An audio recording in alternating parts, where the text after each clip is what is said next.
Muy buenas tardes, jóvenes. Esta es la semana 4 de Emprendimiento y Gestión. El tema de la semana 4 es continuación de la semana 3, Estadística Descriptiva, segunda parte. En esta semana haremos una respectiva nivelación con el fin de recibir y afianzar los conocimientos.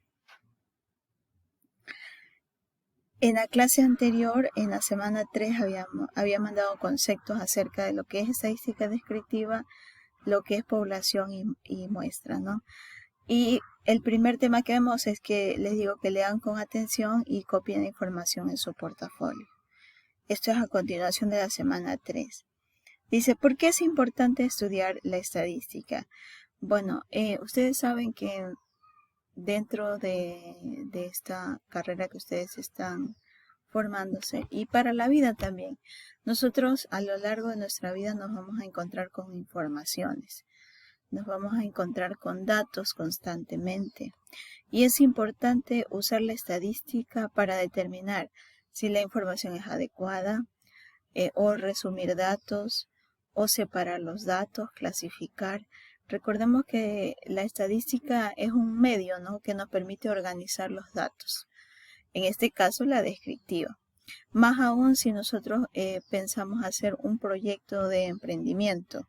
Por ejemplo, si queremos lanzar un nuevo negocio y necesitamos hacer una encuesta, los resultados de esa encuesta deben estar resumidos a través de la estadística, deben estar presentados de forma concisa y gráfica también para poder tomar decisiones, más aún dentro de la contabilidad. Porque en una encuesta uno podrá determinar las preferencias del consumidor. Si queremos sacar un negocio o queremos preguntar cómo va el negocio en el caso de que ya esté establecido, entonces necesitamos de la información numérica de encuestas, ya sea cualitativas o cuantitativas con variables. Entonces, aquí yo les ponía por qué es importante estudiar la estadística. Entonces aquí ponía que el conocimiento de sus métodos facilita la comprensión en la forma en que se toman las decisiones. La estadística nos permite mostrar resultados y nos dice, en caso de que alguien quisiera poner su negocio y hace un análisis de mercado, hace una encuesta, donde dice que el 50% de la población ha respondido que hace falta, digamos, un cyber, ¿ya?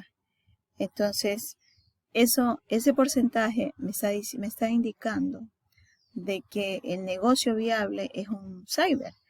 O tal vez si yo necesito sacar un producto o mejorar, entonces las estadísticas me irán mostrando para tomar la mejor decisión. Dentro de la estadística descriptiva tenemos dos tipos de variables. Aquí observamos en el cuadro, tenemos la cualitativa y la cuantitativa. La cualitativa son variables ante preguntas que son, por ejemplo, ¿qué color te gusta? Ustedes podrán responder negro, azul. Por ejemplo, si eres casado, soltero, eso, o sea, son variables cualitativas. Como dice aquí, su característica es que no es numérica. En cambio, las variables cuantitativas, como su palabra lo dice, son aquellas de las que se pueden contar. Dentro de la variable cuantitativa hay dos formas, la discreta y la continua. La discreta podríamos decir que son números enteros, mientras que la continua se refiere a números con decimales. Por ejemplo, la discreta cuando dice 1, 2, 3, 5, 500, 20.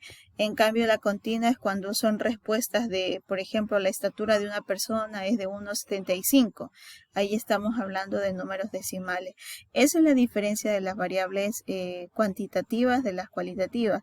Y recordemos que la cuantitativa tiene dos formas, la discreta y la continua. Discreta, números enteros, y la continua, números con decimales, podríamos decirlo así. Aquí se pone un ejemplo, cuántos católicos o cuántos protestantes hay en Estados Unidos. Dice, aquí estoy especificando las discretas y las continuas. Otro término dentro de la estadística descriptiva es la tabla de frecuencias. Dice que la tabla de frecuencias es una agrupación de datos cualitativos en clases mutuamente excluyentes que muestra el número de observaciones en cada clase. Ejemplo, suponga que el gerente de Autolasa desea resumir las ventas del mes pasado por local. Para resumir estos datos cualitativos, clasifique los vehículos que se vendieron el mes pasado de acuerdo con la concesionaria. Por ejemplo, si vemos aquí dice tabla de frecuencias Autolasa, el local Guayaquil, Quito, Machala, Cuenca. Y vemos el número de autos vendidos por concesionaria. En este caso, en Guayaquil se han vendido 52, en Quito 40, en Machala 45 y en Cuenca 43, dándonos un total de 180 vehículos. Esta tabla, estos datos, es lo que se conoce como la tabla de frecuencia. Entonces, la tabla que se muestra es la tabla de frecuencia. El número de observaciones que representan las ventas en cada local recibe el nombre de frecuencia de clase. Verán, eso quiero que ustedes tengan claro. Es como que, digamos que aquí ustedes está resumido, pero ya veremos más adelante ejercicios de cómo armar una tabla de frecuencias. Es por ejemplo que nos dan unos datos, nosotros tenemos que armarlos en una tabla.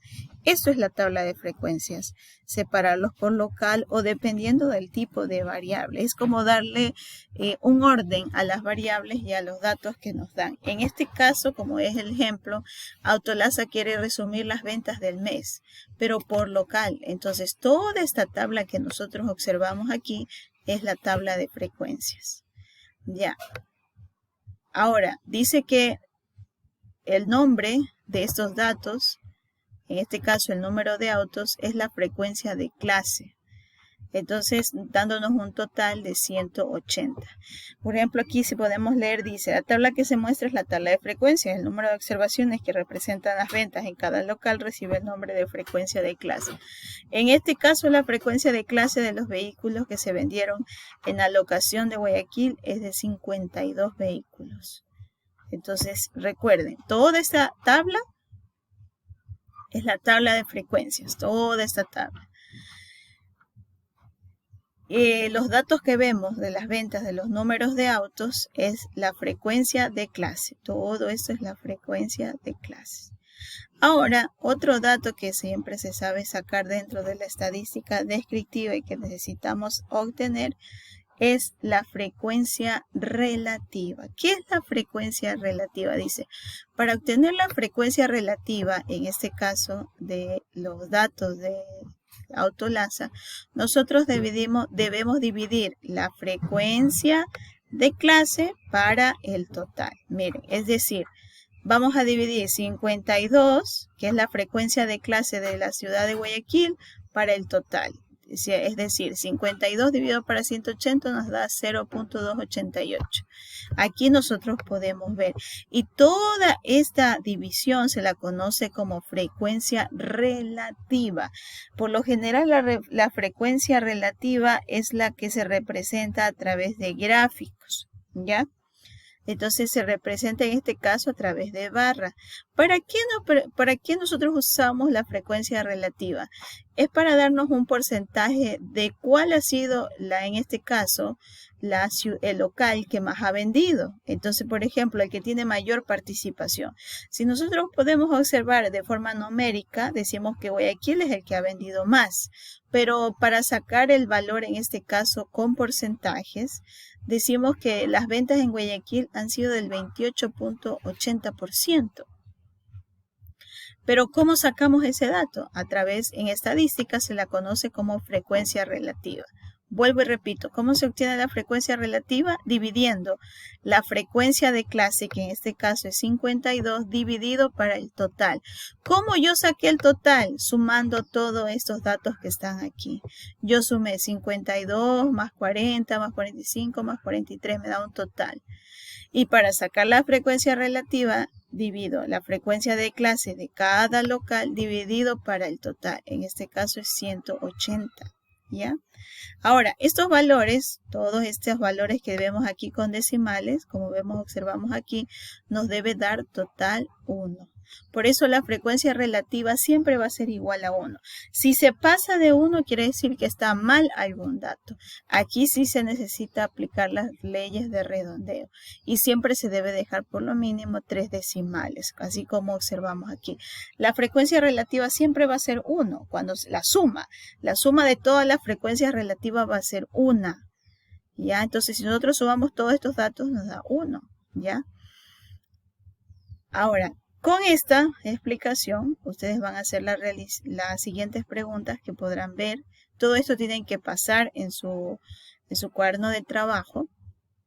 Entonces, ustedes pueden, en su portafolio, va a contestar las preguntas. Por ejemplo, aquí dice, determine qué tipo de variable es, cuantitativa o cualitativa. Por ejemplo, el salario. Eso, la respuesta, si usted le pregunta a una persona cuánto gana en salario, le va a decir que gana 500. Entonces, eso es una variable cuantitativa porque estamos hablando de números. Por ejemplo, si es género, va a decir masculino o femenino, entonces eso es cualitativa. Volumen de ventas de reproductores, estamos hablando de números, entonces cuantitativa. Entonces aquí es cuantitativa. Preferencia de los refrescos, a uno les gusta de un sabor de naranja, de mandarina, entonces eso es cualitativa. Temperatura, cuantitativa, porque estamos hablando de número.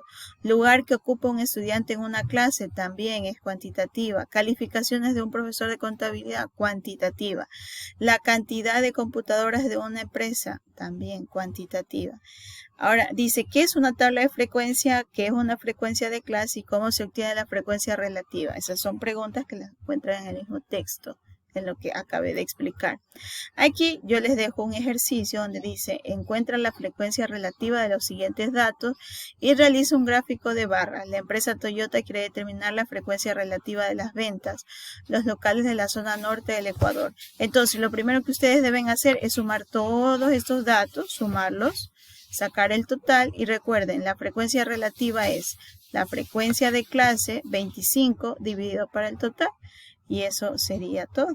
Igual este video les dejo adelantando un poco para que los que tal vez no se pueden conectar lo puedan ver y puedan hacer su trabajo. Y el día de mañana amplío mucho más este tema. Muchísimas gracias.